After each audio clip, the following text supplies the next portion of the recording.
Here's your wrestling news for January 14th, 2021. And your headlines for today include: WWE offered Retribution significantly lower main roster contracts. The Good Brothers replace Young Bucks during AEW Dynamite.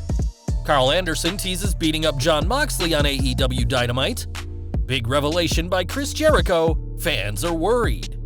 The Rascals debut on WWE NXT as MSK. Why WWE threatened to fire Lita. WWE officially announces Superstar Spectacle event with Rey Mysterio, Charlotte Flair, AJ Styles, and other top stars.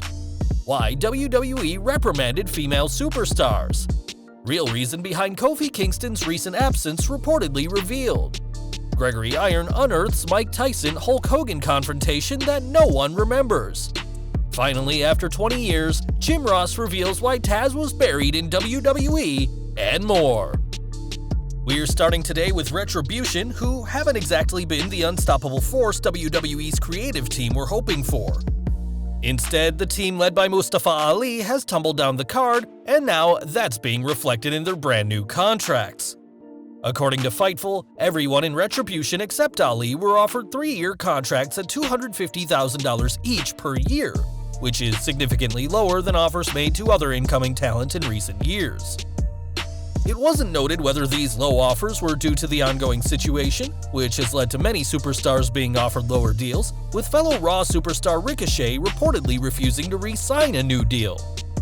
Whatever the case, the fact that Retribution members have been offered far worse contracts than other superstars is a worrying sign for the group, as it looks like WWE are finally finished with the group they had big plans for mere months ago. AEW Dynamite next, as the show was meant to see the Elite in action, but Don Callis had other plans.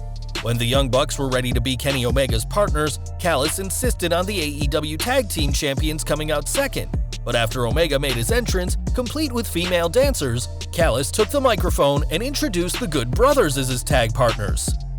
The Impact World Champions came out from the crowd, much to the disbelief of the Bucks and Tony Khan, who were watching backstage on a monitor, and with Omega set to team with Gallows and Anderson this Saturday to face Rich Swann and the Motor City Machine Guns at Impact's Hard to Kill pay-per-view, this swerve gave the team some practice.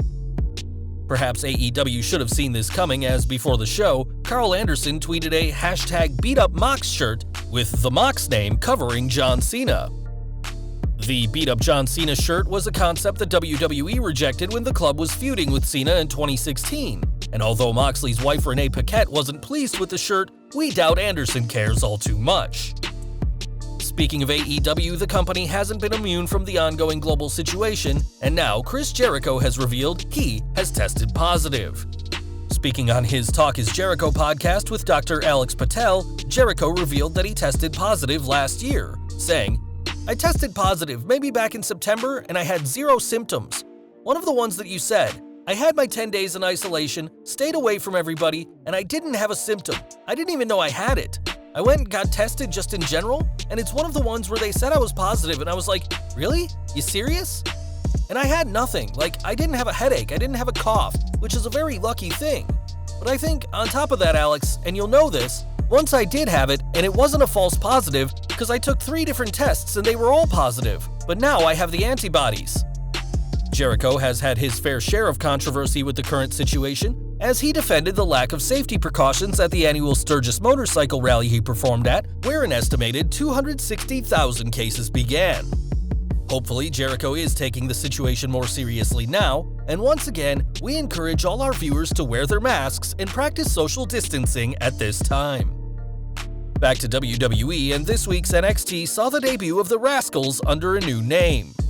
Debuting as MSK in the Dusty Rhodes Tag Team Classic, the names of both Desmond Xavier and Zachary Wentz have also changed to Wes Lee and Nash Carter, respectively.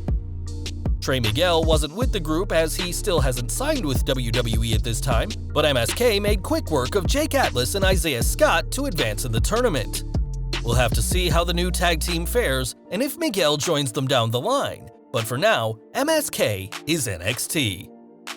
Now, there's few female legends in WWE more respected than Lita, but despite a Hall of Fame career that includes 4 reigns as women's champion, there's certain moments she'd rather forget.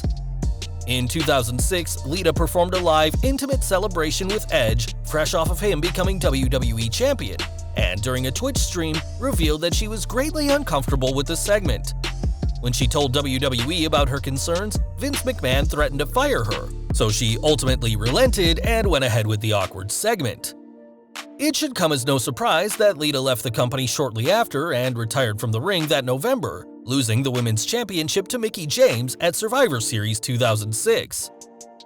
It'd be nearly 6 years before Lita would have another match in WWE, competing at Raw 1000 in July 2012, and thankfully the company has been treating the WWE Hall of Famer much better in the years since.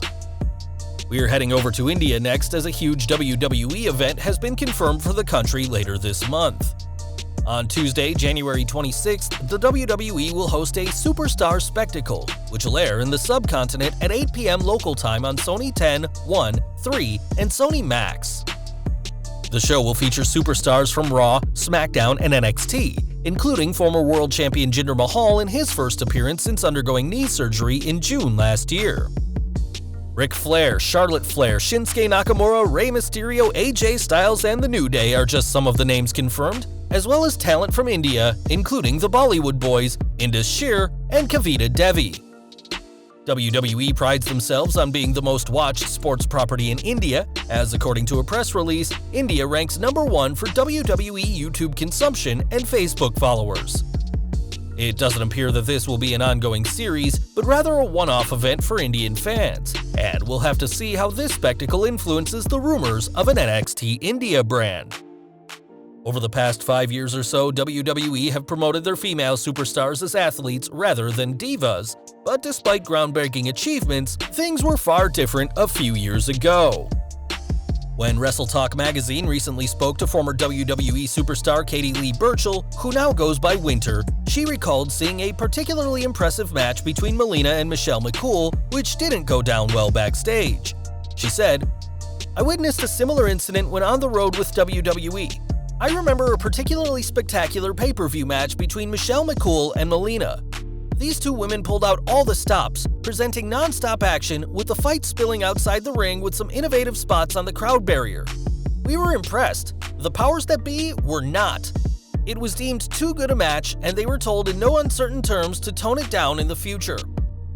Whilst WWE's female superstars are now celebrated by the company, there was a time when they'd be lucky to get more than 5 minutes for a match, and thankfully reprimanding women for being good is a thing of the past.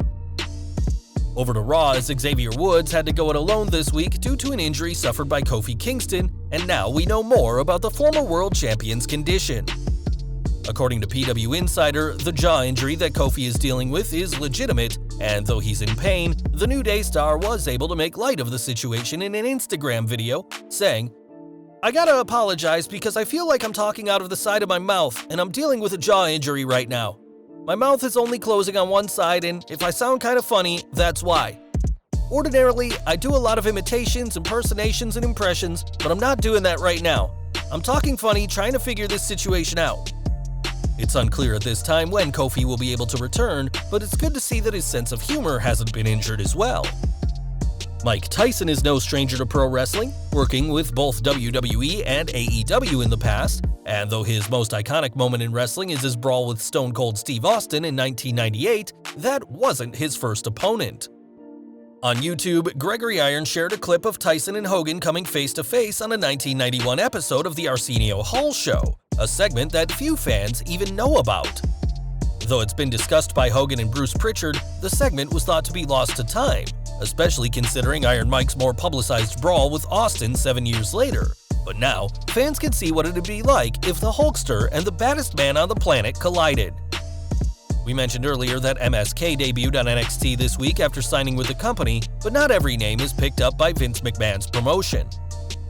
According to Wrestling Inc., WWE recently passed on signing Rush to a deal, as it was reported that the asking price for him was too high, and Rush was represented by AAA during the negotiations. It wasn't noted how much Rush was asking for, but the offer made by WWE was lower than expected, following reports that WWE isn't offering high-dollar contracts to hoard talent anymore. It's believed that ROH was able to sign Rush to a new deal as he's been with the company since 2019. And wherever he ends up, fans shouldn't expect to see him on WWE NXT anytime soon. Now, Shad Gaspard tragically passed away in May after saving the life of his son, and this week, the 39-year-old former superstar would have turned 40. On his 40th birthday, WWE tweeted out, "Happy birthday, Shad, we miss you," a message that Shelton Benjamin replied to by noting, "More than words can say." And we're sending our best wishes to Gaspard's family as they continue to move forward with their lawsuit against the city of Los Angeles. Ryback news next, as the big guy has had plenty of hate for WWE since his 2016 departure, and now it's the championship titles that the former superstar is taking aim at. When the WWE on Fox account asked fans who the greatest superstar is to never win the WWE Championship, Ryback responded saying, "Wrestling's fake, guys, and the championships are props to market entertainers as champions. Nobody has actually ever won or lost a prop, as scripted physical entertainment is incapable of that. This tweet explains so much, though, on your TV deal with them." We can't help but wonder if Ryback would be saying this had he won the WWE Championship in his career. And whilst the vast majority of fans said that Cesaro is the best to never hold the gold, Ryback clearly feels different about the value of the WWE Championship. Back to AEW next, as Brody Lee touched a lot of lives before his tragic death last year, and that includes Cody Rhodes, who he gave some great advice to during a difficult time in Cody's life. During a recent Q&A session with Daniel Traynor, Rhodes talked about Brody Lee's passing, saying, "You know, after my dad passed, we were in Quicken Loans Arena and it had been a few months. I remember I talked to Brody, or Luke Harper at that time, but he actually gave me the only advice that I really listened to throughout that whole grieving period. He told me, it'll never change. He told me that the feeling of still being in the room wasn't going to go away. He had lost his dad young too. That advice, man, it made it so that I was able to channel the negative memories, even as gloomy or melancholy as they were, into a positive thing." With how close the two were, it's fitting that Lee's last match was against Rhodes in their dog collar match for the TNT title last October. And 5 years after Dusty Rhodes' passing, Cody never forgot the kind words from his friend. Before he was tearing it up in AEW, Lee was Luke Harper in WWE, and this week, Big E revealed an amazing gift about Harper from Tyler Breeze.